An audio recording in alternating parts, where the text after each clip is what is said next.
السلام علیکم اسٹوڈنٹس، کیا حال ہیں سب کے؟ امید ہے آپ سب ٹھیک ہوں گے، سیف اینڈ سیکیور ہوں گے، اور امید ہے آپ پڑھتے بھی ہوں گے۔ جی تو اسٹوڈنٹس، جیسا کہ آپ جانتے ہیں کہ ہمارے 4th لیکچر جو ہیں وہ ہو چکے ہیں۔ آج ہمارا لیکچر نمبر 5 ہے۔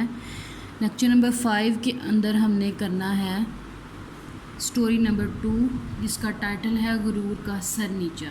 غرور کا سر نیچا مطلب کہ پراؤڈ کرنے والے کو جو بہت سی مشکلات کا سامنا کرنا پڑتا ہے، جو اپنے اوپر غرور کرتا ہے، بہت ناز کرتا ہے، اس کو زندگی میں ایک دفعہ جو ہے وہ بہت ساری مشکلات کا سامنا کرنا پڑتا ہے۔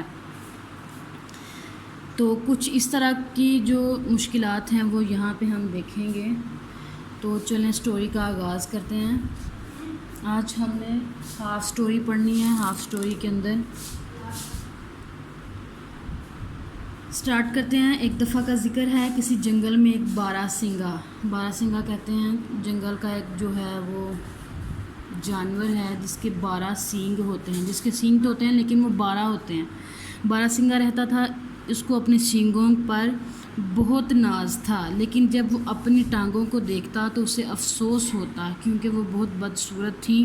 بدصورت اس لیے تھیں کہ اس کو جو اپنے سینگ جو اللہ تعالیٰ نے اس کو دیے تھے 12 تھے، اس کو اوپر ان کے اوپر بہت غرور تھا، لیکن جو اس کی ٹانگیں تھیں وہ بہت دبلی پتلی تھیں، اس وجہ سے 12 سنگا کو اپنی ٹانگیں بالکل بھی پسند نہیں تھیں، وہ ان کو بدصورت سمجھتا تھا۔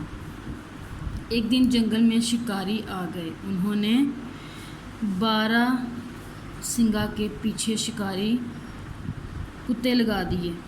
12 سنگا نے جب ان کو اپنی طرف آتے دیکھا تو اس نے بہت تیزی سے بھاگنا شروع کر دیا۔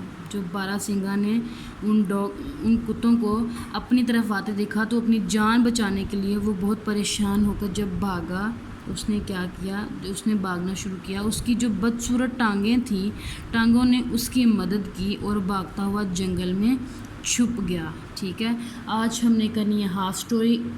اس کو آپ نے اچھے سے یاد کرنا ہے اور اس کو لکھنا بھی ہے۔ ٹھیک ہے اسٹوڈنٹس، اس طرح آپ یاد کر سکتے ہیں۔ اگر کسی کو کوئی پرابلم فیس ہو رہی ہے، پہلے آپ اس کو اچھے سے یاد کریں، یاد کرنے کے بعد اس کو رفلی لکھ لیں۔